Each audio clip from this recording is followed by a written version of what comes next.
Thing I always used to hate real estate.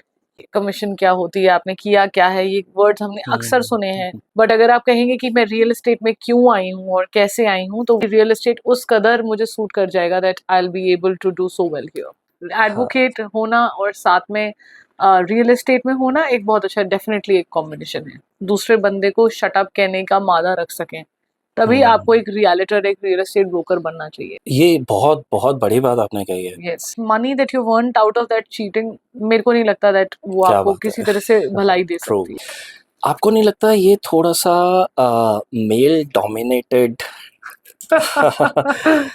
क्योंकि एक आदमी अगर आके आपके पैर छुए और बोले कि मैंने आपकी वजह से रियल एस्टेट ज्वाइन किया है, तो वो मेरे लिए एक बहुत बड़ी अचीवमेंट थी।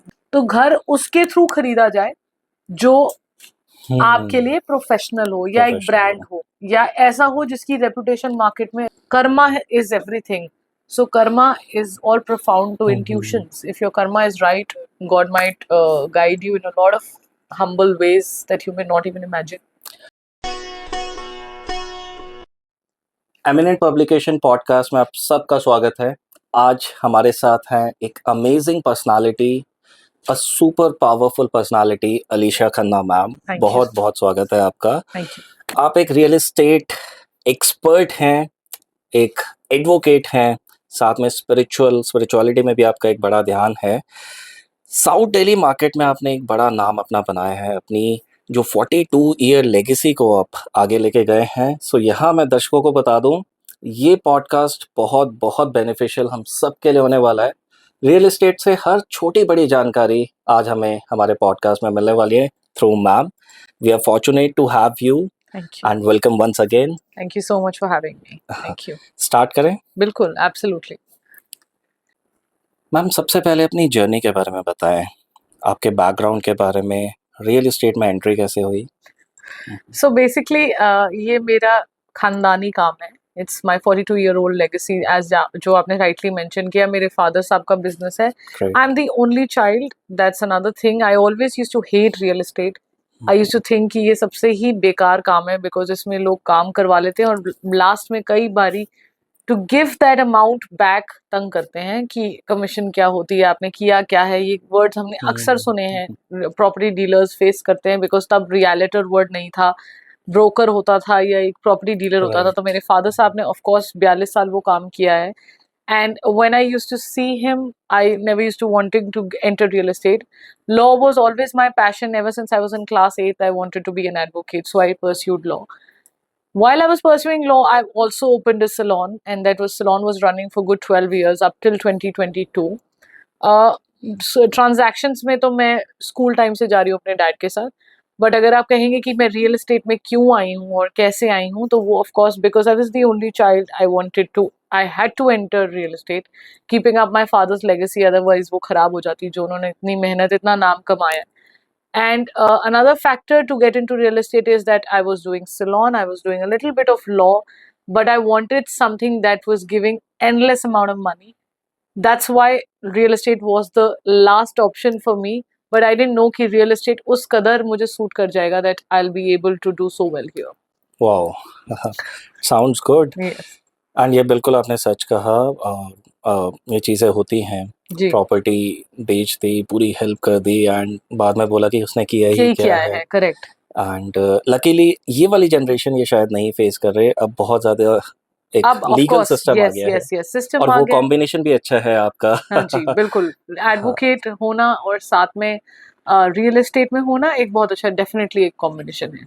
राइट। Yeah, आपके फादर ने 42 इयर्स पहले ये बिजनेस स्टार्ट किया। करेक्ट। ऐसी कुछ लर्निंग्स के बारे में बताएं जो आप कंटिन्यू कर रहे हैं। सी लर्निंग्स ये हैं कि उन्होंने मुझे सिर्फ एक ही चीज़ सिखाई है कि अपने एथिक्स को किसी भी टर्म्स पे ना भूलें। एक सही और सही होता है और गलत एक गलत होता है।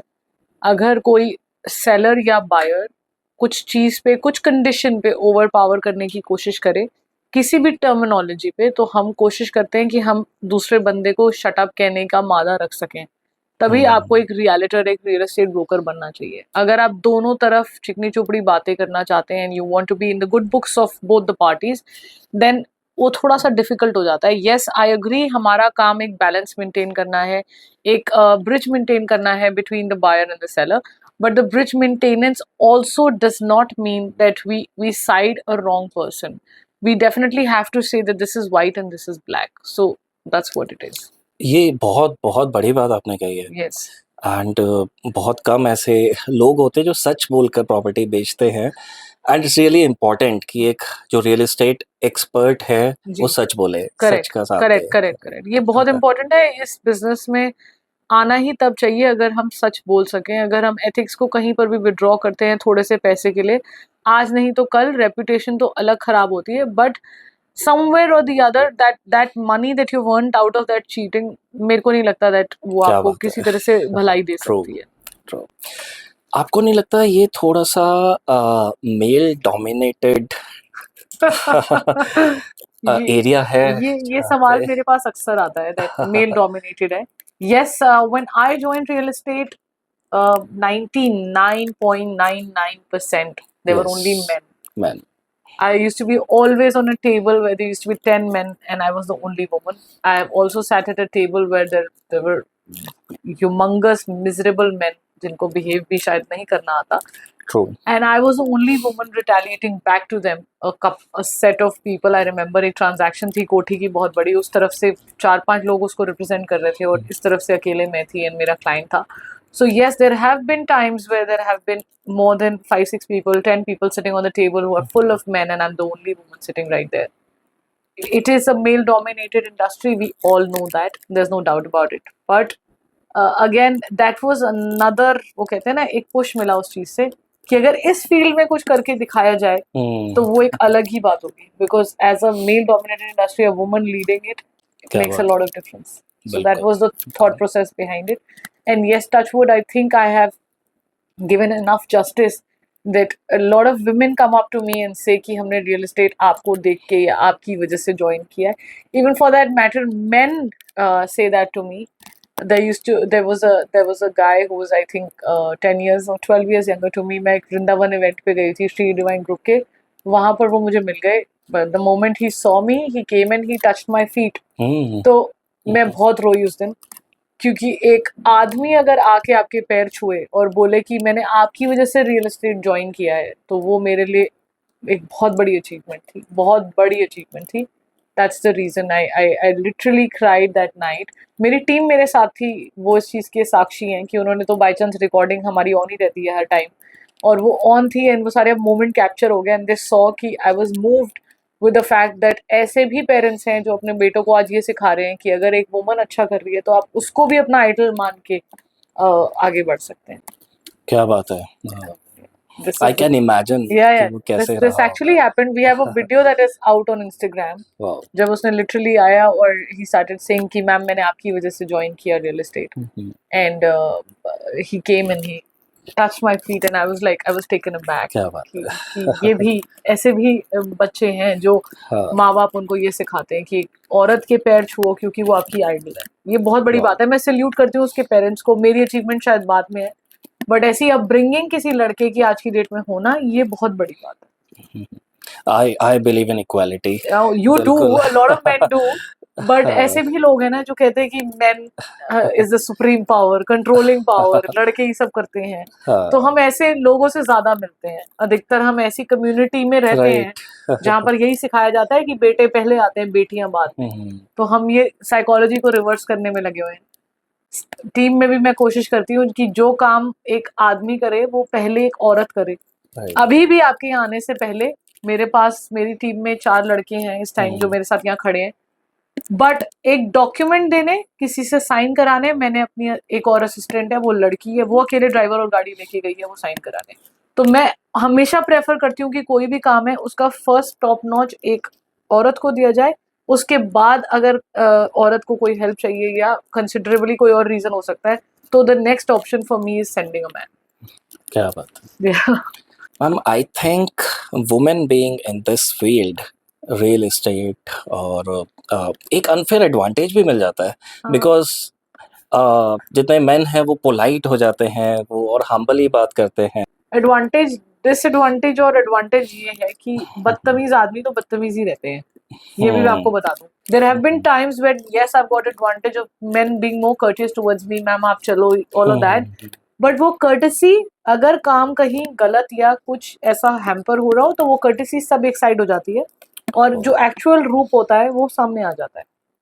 प्रोवाइडेड अनदर फैक्टर इज कि there are people who do not feel the difference but also take the advantage of the fact that on the opposite side there's a woman who's arguing. In my cases, touchwood, ऐसा बहुत कम हुआ है that there are men who have retaliated back to me to and fro. Probably my argument is little more stronger in whatever I'm saying. But ऐसा भी एक बहुत बड़ा disadvantage है which I'm sure a lot of lady viewers will agree that ये एक factor है. Both sides. Eye opening. Yeah, eye opening. Yes. Right. Yeah. तो कुछ क्वेश्चंस कोर रियल एस्टेट से पूछते हैं और यहाँ पे मैं अपने व्यूअर्स को बताना चाहता हूँ बहुत जल्दी मैम एक अपनी किताब के साथ भी आ रही हैं जो कि हाईली रिक्वायर्ड है. Yes, absolutely. How to understand real estate if you're buying a property. अगर ये आपके लिए एक पहली प्रॉपर्टी है तो ये किताब आपके लिए बहुत जरूरी है. And soon we'll be launching a book thanks to him. And let's see how it goes. Yes, and वो फादर डॉटर रिलेशनशिप के साथ जो 42 इयर्स की लेगेसी है उस पे वो कंटेंट होगा जो एक्चुअल में हमें चाहिए, हमें पढ़ने के लिए चाहिए, हमें सीखने के लिए चाहिए, रियल एस्टेट एक्सपर्ट बनने के लिए चाहिए कि कैसे हम रियल एस्टेट के थ्रू एक एथिकली पैसा कमा सकते हैं. ये बहुत अपना करियर भी बना सकते हैं और उनके लिए भी वो बुक सपोर्टिव होगी जो एक पहला रियल एस्टेट इन्वेस्टमेंट की आज हम पहला घर बनाएंगे, अपना पहला ऑफिस बनाएंगे, उनके लिए भी वो किताब बहुत ही महत्वपूर्ण रहेगी.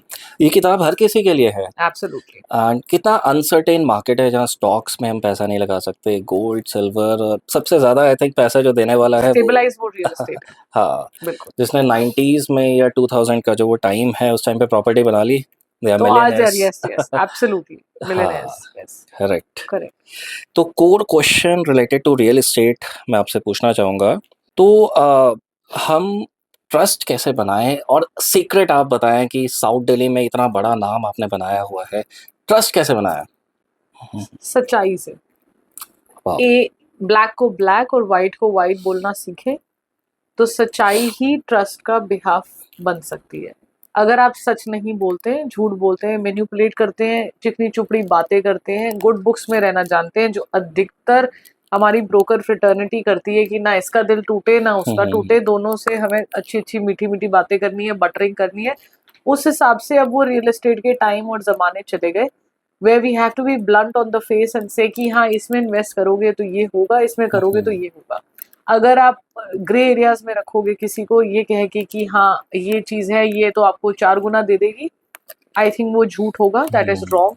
सो मैंने जो अपनी जर्नी में वो बनाया है, ट्रस्ट बनाया है, जितने भी मेरे पर्सनल क्लाइंट्स हैं जो खन्ना एसोसिएट्स के क्लाइंट्स पहले होंगे बट आज वो मेरे से बहुत ज़्यादा कुछ चीज़ों को अपहोल्ड करते हैं, वो उसका रीज़न सिर्फ ये है कि मैं जो भी बोलती हूँ मुंह पे बोलती हूँ.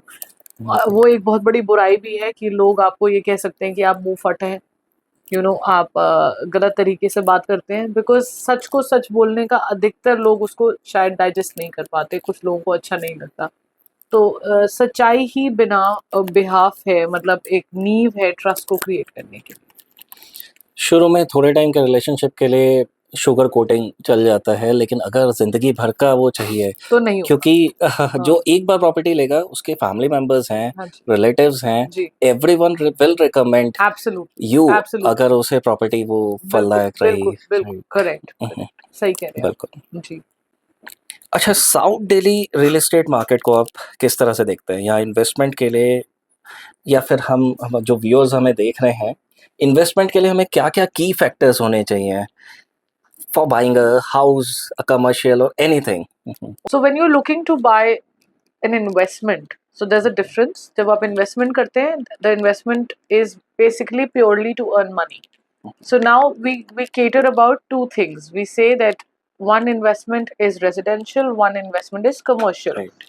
One gives you a return when in terms of rentals, कि आपने घर खरीदा, उसको किराए पे चढ़ा दिया और उससे क्या रिटर्न आया. Second thing is commercial, that you buy a commercial space which is yielding you rental again.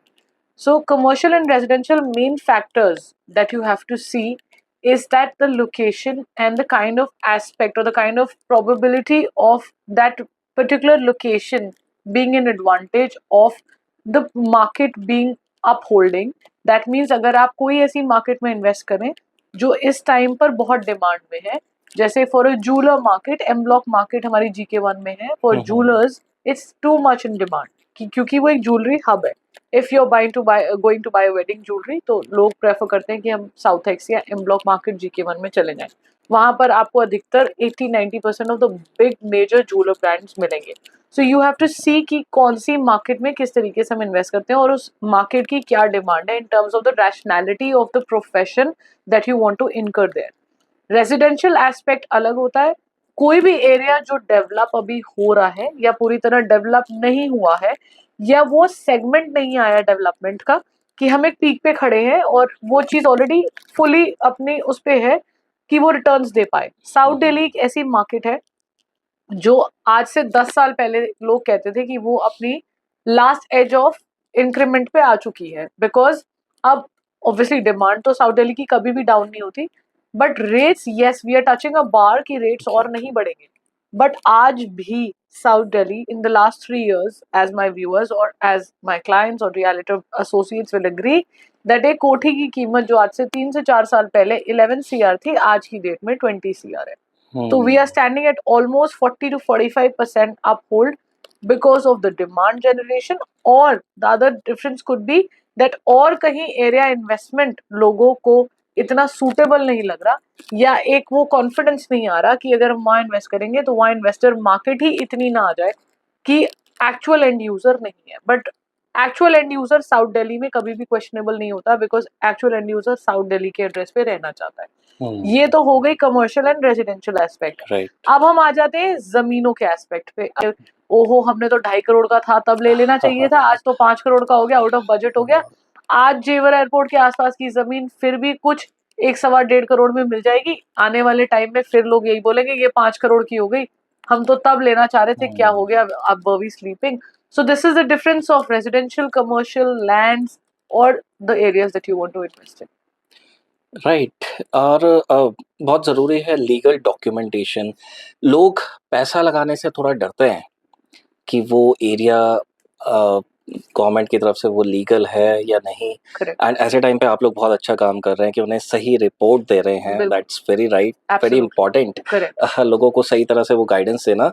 अब मेरा मन है वहाँ पे अगर कहीं किसी जगह पे प्रॉपर्टी लेना जी, सीधा मुझे किसी रियल एस्टेट ब्रोकर के पास पहुंच जाना चाहिए या क्या प्रोसेस होना चाहिए? मैंने अभी बस पैसा आ गया है, अब मेरा स्टेप्स क्या होने चाहिए? so, देखिए स्टेप्स ये होते हैं कि पहले तो ऑफ कोर्स आप एक किसी ब्रोकर को कांटेक्ट करें जो एक नॉलेजेबल ब्रोकर हो. ये नहीं कि बस उसने शौकिया, वैसे तो मेरी केमिस्ट की दुकान है बट मेरे को लगा मैं प्रॉपर्टी भी दिला दूं आपको, यू नो मैं भी ये कर रहा हूँ सर थोड़ा बहुत. एक तो वो सेगमेंट ऑफ ब्रोकर्स या रियलिटर्स हो जाते हैं जो साइड बाय साइड बिजनेस कर रहे हैं या एक काम कर रहे हैं. वो आपसे बार्गेन कर लेंगे, अच्छा सर कोई बात नहीं 0.25 कमीशन दे देना, 0.5 दे देना. अगर हमें जमीनों में इन्वेस्ट करना है और हमें पता है कि यहाँ पे आने वाला डेवलपमेंट होने वाला है, एक हाईवे आने वाला है, एक एयरपोर्ट आने वाला है, कोई एक बड़ी चीज ऐसी आने वाली है जहां पर आप इन्वेस्ट करें तो आपको पता हो कि ये इन्वेस्टमेंट कल को मल्टीफोल्ड हो सकती है. मल्टीफोल्ड कैसे होगी? बिकॉज वो एरिया अभी डेवलपिंग स्टेज पे है. उस डेवलपिंग स्टेज के साथ वहां पे कोई 4 चांद लगने वाले हैं, जैसे कि एयरपोर्ट आ जाए, कोई हाईवे आ जाए, कोई बड़ा मॉल आ जाए, कोई ऐसी चीज पास हो जाए, कोई एंटरटेनमेंट हब गवर्नमेंट अनाउंस कर दे. Anything could be possible. कोई hospital, you know all these are factors. Any big major school comes up, वो भी एक एस्पेक्ट होता है. Any metro station coming near to that, वो भी एक एस्पेक्ट होता है.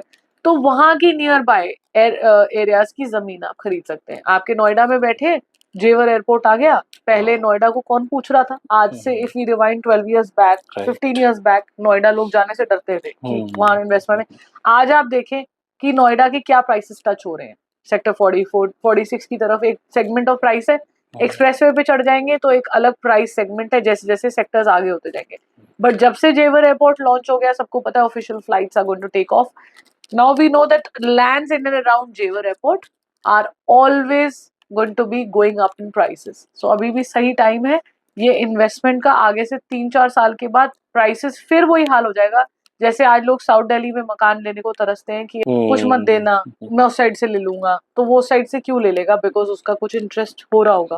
तो पहले तो आप एक बात को समझे कि हम कोई भी चीज अगर करते हैं, एक कहावत है, जिसका काम उसी को साजे।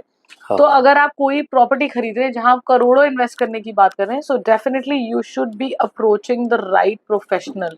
आज आप अपने घर में एसी खरीदते हैं तो आप 10 बारी सोचते हैं कि हम कौन से ब्रांड का खरीदें, कौन सा ब्रांड टॉप नॉच है, सैमसंग है कि एलजी है, पहले आप कंपैरिजंस देखते हैं। Correct. कोई भी चीज आप अपने घर में लाते हैं तो ये तो आप घर खरीदने की बात कर रहे हैं, तो घर उसके थ्रू खरीदा जाए जो आपके लिए प्रोफेशनल हो, या एक ब्रांड हो, या ऐसा हो जिसकी रेपुटेशन मार्केट में अच्छी हो, उसका काम बोलता हो, तो उस ब्रोकर के पास ब्रोकर की फीसेस में बहुत ज्यादा बार्गेनिंग नहीं करे, नहीं तो at the end of the day you will be the person who will be losing. Third is that whenever you are going ahead with any property, आपने ब्रोकर के थ्रू 5 प्रॉपर्टी देखी, आपको एक समझ में आ गई, तो आप कोशिश करें कि पहले उसके कागजात एक बारी अपने आंखों से निकाल लें। अगर वो आपको इतनी बेसिक समझ नहीं है तो आप एक कोई भी रियल एस्टेट से रिलेटेड अच्छा प्रोफेशनल ब्रोकर भी ये काम कर देगा कि उसको कागजों की समझ होगी। जरूरी नहीं है कि एक एडवोकेट को ही कागजों की समझ होती है, एक अच्छे एक्सपीरियंस्ड रियल एस्टेट ब्रोकर को ये समझ होती है कि वो आपके कागज वेट करके आपको बता सके रफली that whether it is technically sound or not, the chain of the documents is there or not. Thirdly, आप ये बात कर पाए तो बहुत अच्छा है दैट आपने गो थ्रू कर लिया, नहीं तो आप फिर किसी लीगल प्रोफेशनल को बीच में हायर करें, एक टोकन देके कागज की कॉपी ले लें, वो कागज की कॉपी एक लीगल प्रोफेशनल को दें, एंड उसके बाद अगर वो ओके करे तो आगे बढ़े, नहीं ओके करे तो यू शुड नॉट। ये एक स्टेप बाय स्टेप वो है दैट आप कैसे रियल एस्टेट खरीदें। राइट। ब्रोकर की फीस कितनी होती है?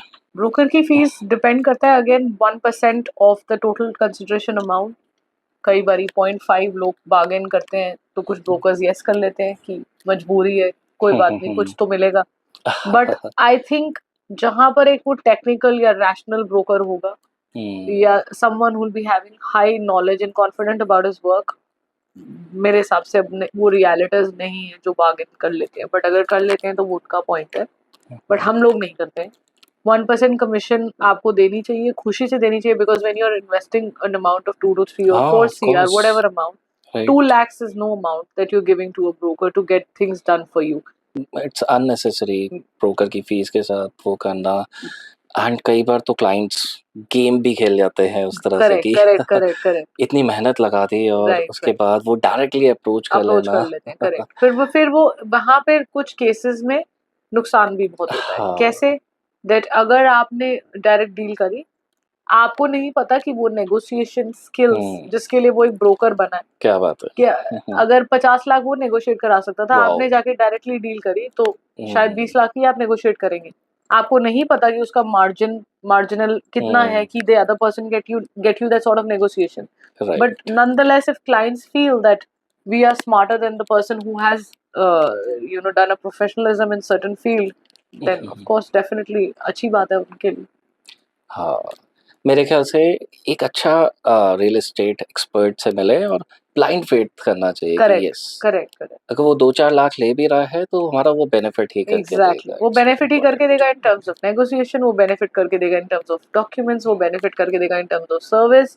कल को घर पे एंटर होने के बाद if you are buying a builder floor, कोई दिक्कत आती है, कोई और है, पेमेंट्स आपकी जानी है, you know that sound and clarity of getting the payments done in the right वे, कौन से डॉक्यूमेंट कौन सी पेमेंट पे साइन होने हैं, एग्रीमेंट टू सेल में क्या क्लॉजेस आने चाहिए, बहुत सारी चीजें। इट्स एन एंडलेस डेप्थ जो एक लेमैन कभी नहीं समझ सकता। जैसे एक मैं नहीं समझ सकती कि आर्किटेक्चर में लाइनें कहाँ खींचनी है, तो वो भी नहीं समझ सकती कि डील को कैसे कराना है। वो एक प्रोफेशनल ही उस चीज को करेगा तो it will be good.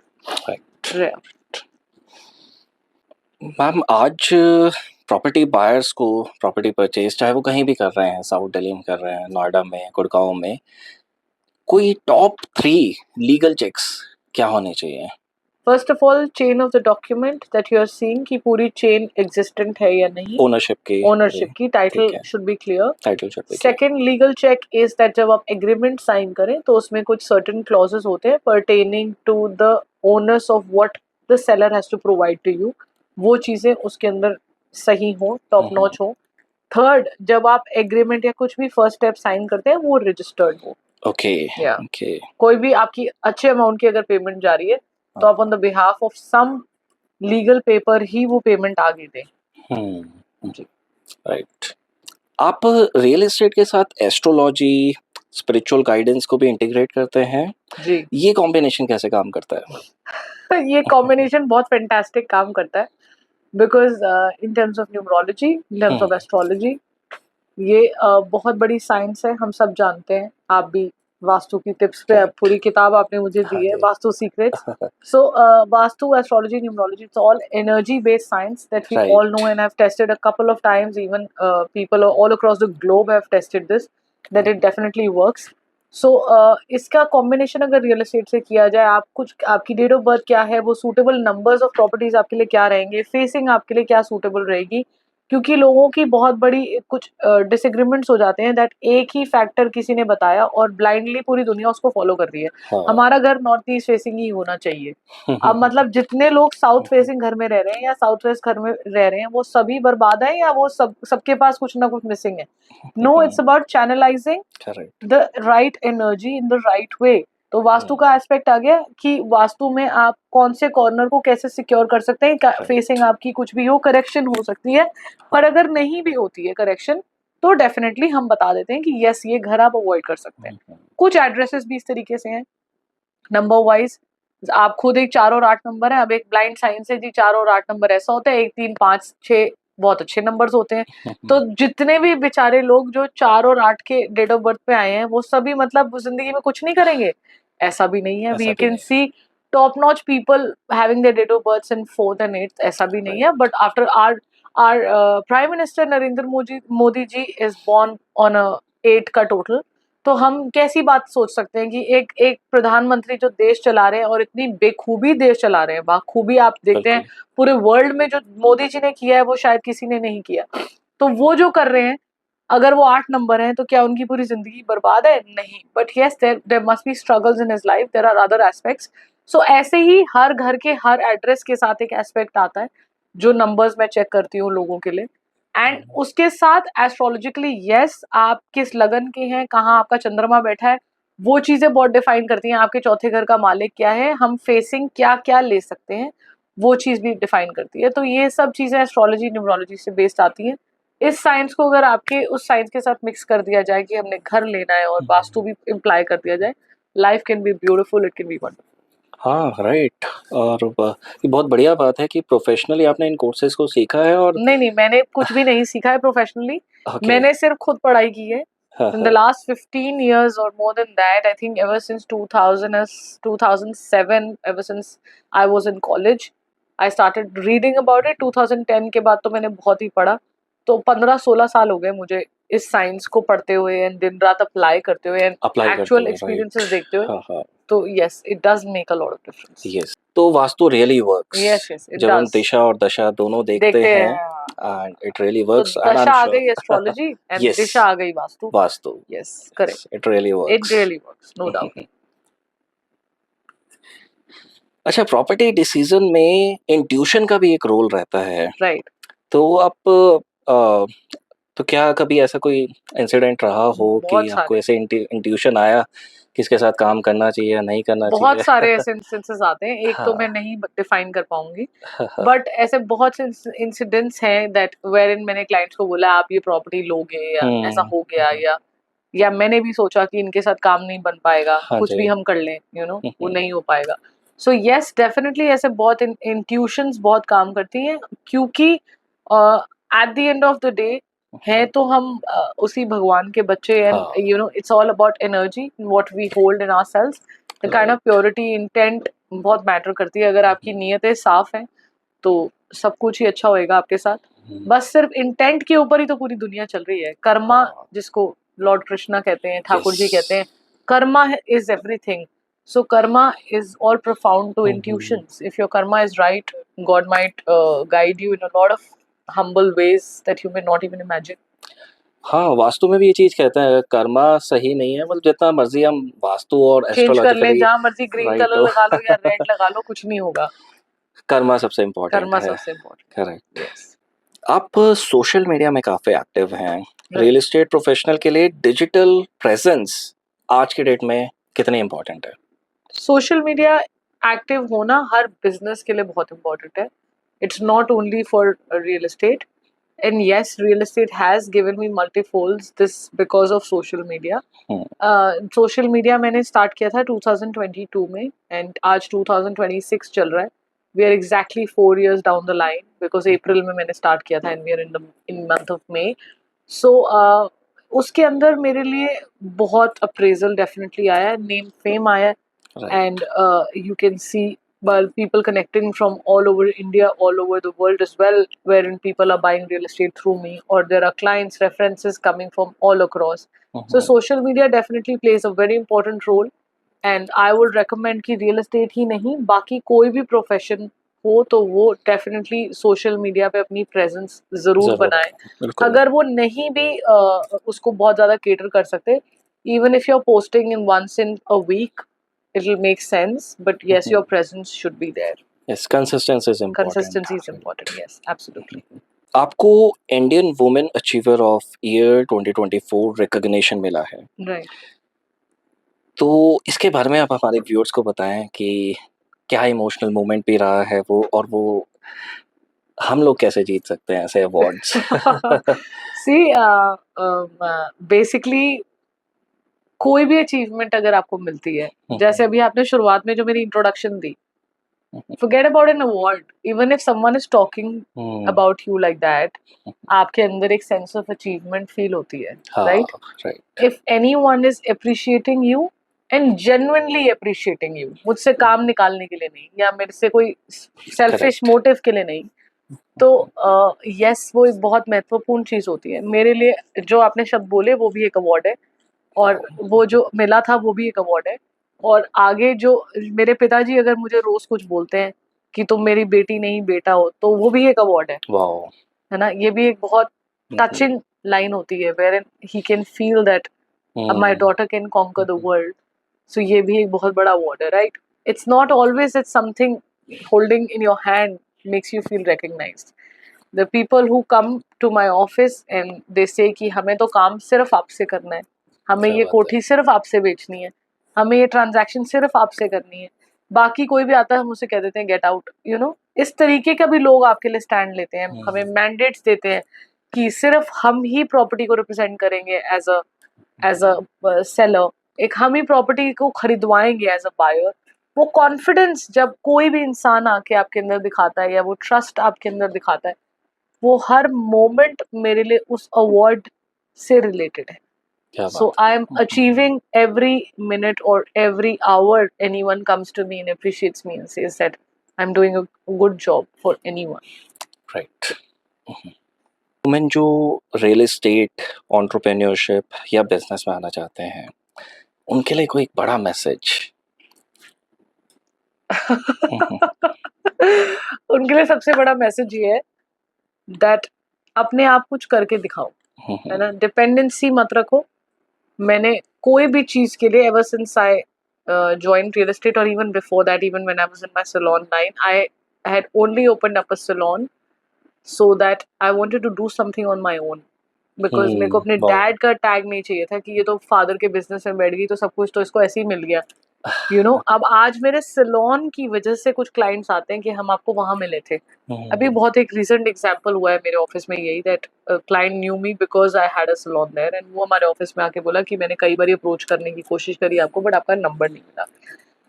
Nonetheless, so whenever you're any woman who's joining any business, real estate or any other, should definitely try and stand on her own. So I opened a salon because मेरे को खुद खड़े होना था, मेरे को ये देखना था, अपनी टेस्टिंग करनी थी कि मैं कितने पैसे इंडिविजुअली कमा सकती हूँ without my father's support. Yes, जगह इनिशियल इन्वेस्टमेंट मैंने अपने फादर साहब से ली, but ever since day one of that running business मैंने उनसे कोई खर्चे नहीं लिए.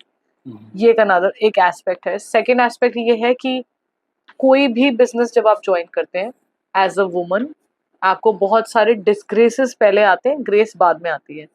क्योंकि अगर आप लेट आ रहे हैं तो आप कैरेक्टरलेस हो सकते हैं. That's how a woman is defined. अगर आप जल्दी जा रहे हैं तो भी कोई रीजन हो सकता है. अगर आपने कट स्लीव्स पहना है तो एक और रीजन हो सकता है।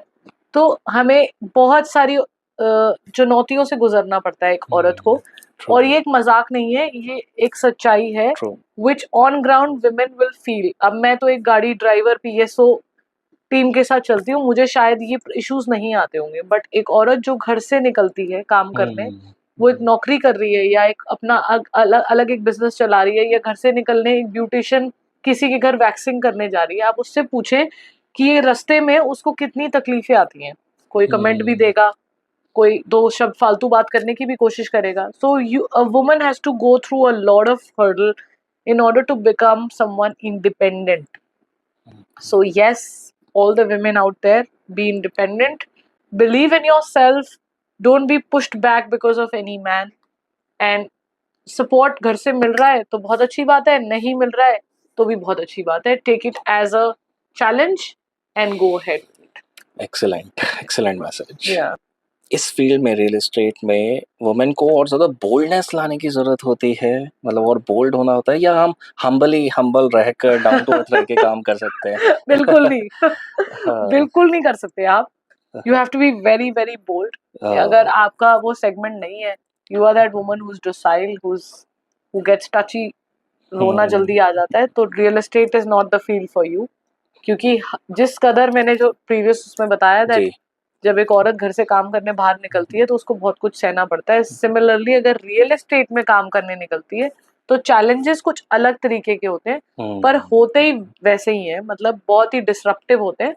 तो bold answers, retaliations and the kind of efforts you need to counter question the other side men back, ये बहुत जरूरी है। So an extra tinge of boldness is definitely required if you want to pursue real estate. का success mantra क्या है?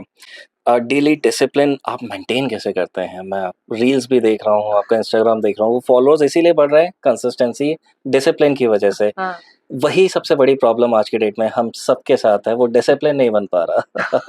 तो कुछ tips हम डिसिप्लिन के लिए आप हमें दें, फिर आप हमें अपना सक्सेस मंत्रा बताएं। सी डिसिप्लिन की टिप्स तो यही है कि एक तो अकेले आप बहुत कुछ नहीं कर सकते, आपको बहुत सारे लोगों का सपोर्ट चाहिए, टीम चाहिए, टीम बिल्कुल चाहिए। अगर आपके पास टीम है तो बहुत ही बेहतरीन होना चाहिए कि टीम आपको सही तरीके से एक मुकाम पे पहुंचा सकती है। आज मैं जो हूँ, मैं अपनी वजह से शायद कम हूँ और मेरे टीम की वजह से ज्यादा हूँ, क्योंकि अगर उनका सपोर्ट, वो मेरे लिए सब पिलर्स हैं, जितने भी लोग मेरे ऑफिस में हैं, एक एक इंसान, और ये मैं मीन करती हूँ, वो मेरे लिए पिलर का काम करते हैं। मैंने रात को उनको 11 बजे भी आवाज लगाई है तो वो मेरे लिए खड़े हैं। अगर मैं 12 बजे भी किसी इवेंट पे खड़ी हूँ तो वो मेरे साथ खड़े हैं, बिना मुझे कुछ बोले, शक्लें दिखाए। तो एक तो वही अपने आप में एक बहुत बड़ा स्ट्रेंथ का फैक्टर है कि आपका टीम आपके परिवार की तरह आपके लिए खड़ी है। हमारा भी फर्ज है कि जिस हद तक हम परिवार वाला रूप अपना पाए, as an owner of a company निभा पाए।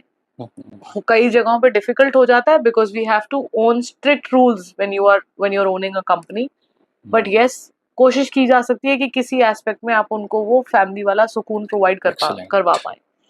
एक तो एस्पेक्ट ये हो गया कि हमारे को डिसिप्लिन बनाने के लिए एक टीम चाहिए। सेकंड, आपके खुद के अंदर वो जुनून और जज्बा होना चाहिए। आप मेरी टीम से ये चीज क्रॉस क्वेश्चन कर सकते हैं, मैं 24 आवर्स राउंड द क्लॉक काम करती हूँ, मैं सिर्फ एक अपने 5-6 घंटे जो सोने के लेती हूँ शायद वही है। अदरवाइज आप मुझे रात को 2 बजे तक एक मीटिंग में बिठा सकते हैं और अगले मॉर्निंग 10 बजे फिर मुझे मीटिंग में बुला सकते हैं, 9 बजे बुला सकते हैं, 8 बजे बुला सकते हैं, 6 बजे भी बुला सकते हैं एक साइट विजिट के लिए, and I will be more than happy to go. So जुनून और जज्बा पहले आप में, सेकंड आपके आसपास वालों में, क्योंकि कहते हैं जैसा देश वैसा भेस, जैसी कंपनी वैसे आप। अगर मैं लेजी हूँ तो मेरी टीम भी लेजी होगी, अगर मेरी टीम में भी 2 लोग लेजी हैं तो कहीं ना कहीं इफेक्ट मुझ पे भी आएगा।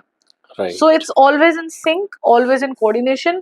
But yes, the first mantra for being disciplined is that आपके अंदर एक जुनून और जज्बा अपने काम के प्रति होना बहुत जरूरी है। It should be more than earning just a bread and butter. ये नहीं कि भाई वो काम मुकाना है, सुबह 10 बजे गए, 7 बजे घर आ गए, चलो जी घर चले, बहुत काम कर लिया आज, बहुत हो गया। अगर ये आपके अंदर एटीट्यूड है अपने काम के प्रति, तो आप कभी भी सक्सेसफुल नहीं हो सकते। ये बात आप मेरे से लिख के ले लीजिए। आप वन ऑफ अ काइंड जो बिजनेस चला रहा है, ब्रेड एंड बटर चला रहा है, वो हो सकते हैं। बट अगर आप कहें कि उस पर्टिकुलर फील्ड ऑफ वर्क में आपका नाम टॉप पे लिया जाए, तो वो शायद थोड़ा सा मुश्किल होगा।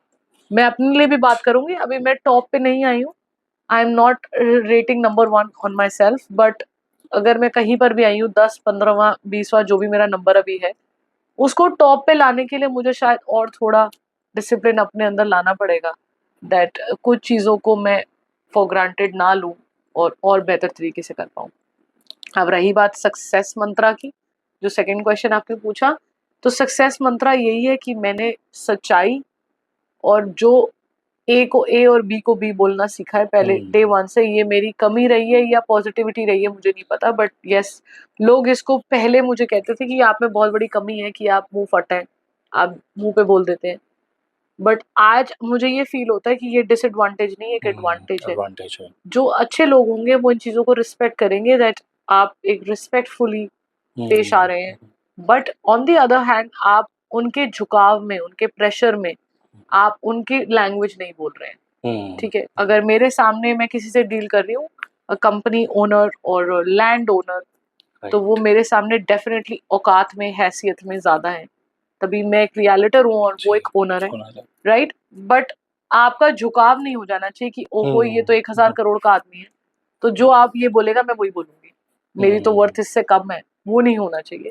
एंड डेफिनेटली और कुछ में मैं नंबर 1 हूँ या नहीं, इस बात पे तो कोई भी वाउच करेगा कि मैं नंबर 1 हूँ, दैट मैं किसी के भी सामने बोलने में नहीं झिझकती, चाहे वो 1000 करोड़ का आदमी है, चाहे 25,000 करोड़ का आदमी है। मैंने दोनों से डील किया है, मैं ये वाउच कर सकती हूँ। तो मेरे को झुकाव नहीं है इस बात पे कि whoever the worth of that man is, मैं उस हिसाब से अपनी लैंग्वेज को चेंज कर लूँ। Yes, courtesy, the body language that you carry could be very very humble, extremely humble, but it should not change what your stand is for for a deal or a transaction or for whatever.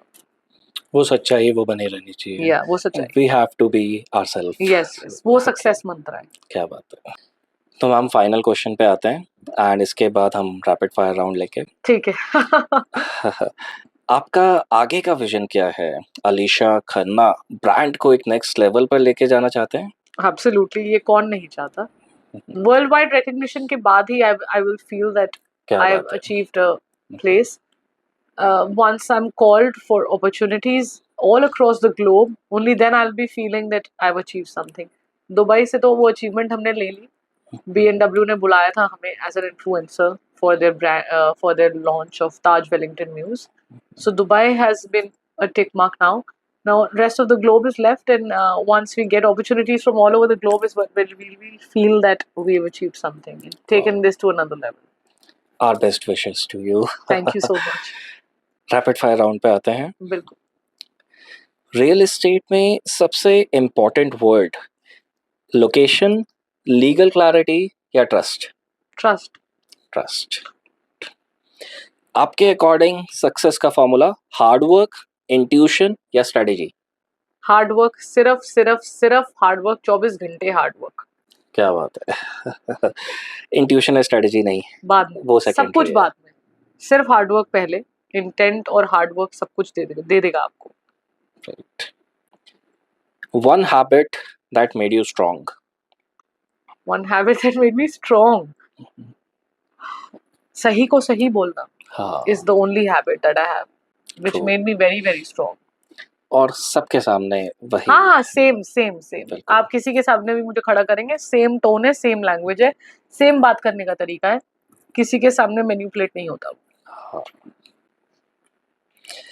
One mistake that buyers should never make? एक professional को deal से बाहर निकालना 5-6 लाख बचाने के लिए। क्या बात है। तो final question, Alisha Khanna in one line? Thakur ji की कृपा। Wow, too good and thank you so much. सारे क्वेश्चंस के आंसर्स आपने बहुत अच्छे से दिए। Thank you. एंड ये सिर्फ हमारी पॉडकास्ट सिर्फ ये 10-12 क्वेश्चंस तक लिमिटेड नहीं है। यहाँ व्यूअर्स को बता दें, ज़बरदस्त किताब मैम के साथ हम लोगों ने बनानी स्टार्ट कर दी है। वर्ल्ड बुक फेयर में हम उसे लॉन्च और अच्छे से करेंगे। डेफिनेटली। और थैंक यू सो मच। और यहाँ व्यूअर्स को मैं कहना चाहूँगा कि ये पॉडकास्ट ज़रूर शेयर करें अपने उन लोगों के साथ जो नई प्रॉपर्टी पहली बार लेना चाह रहे हैं, और I think they should contact your team. आपकी टीम को कॉन्टैक्ट करें। Alisha Khanna and South Delhi Properties and Khanna Associates is always at your doorstep for any service that you require.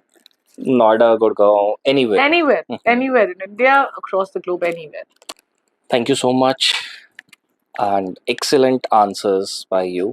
और बहुत बहुत अच्छा लगा। हमारे सारे व्यूअर्स ने बहुत ही, आई एम श्योर, बहुत कुछ गेन किया होगा, चाहे वो नई प्रॉपर्टी लेने वाले हैं, चाहे वो एक रियल एस्टेट ब्रोकर बनना चाहते हैं। Absolutely. उनके लिए भी आपने बहुत अच्छी तरह से गाइड किया। और व्यूअर्स को मैं फिर से बता दूं, एक ऐसी किताब 42 इयर्स के एक्सपीरियंस के साथ एक फादर डॉटर रिलेशनशिप के ऊपर ऑन रियल एस्टेट हमारे पास बहुत जल्द होगी, with in 2 to 3 months, and I am sure eminent publication उसे वर्ल्ड बुक फेयर तक भी लेके जाएगा। Absolutely. I'm with you. हम definitely एक साथ ये करेंगे। Right. Thank you so much. Any closing line if you want to say? Closing line यही है कि जो ऊपर वाला चाह रहा है वो करते रहें और सही रास्ते पे चलते रहें। For all the women who want to do something and achieve something in life, Alisha Khanna and Khanna Associates के दरवाजे आपके लिए हमेशा खुले। आप हमारी टीम ज्वाइन कर सकते हैं, और अगर हमारी टीम में जगह नहीं भी होगी तो एक औरत के लिए ये जगह हमेशा होगी। We will try that. I'll not promise, but we will definitely try that. Thank you so much for watching us. And if there's anything else, और आपकी कोई भी real estate assistance अगर आपको चाहिए, Alisha Khanna and South Delhi Properties is always there. Right. We'll mention all the details. Yes. You can contact with the team. Yes, absolutely. Thank you, ma'am. Thank you so much.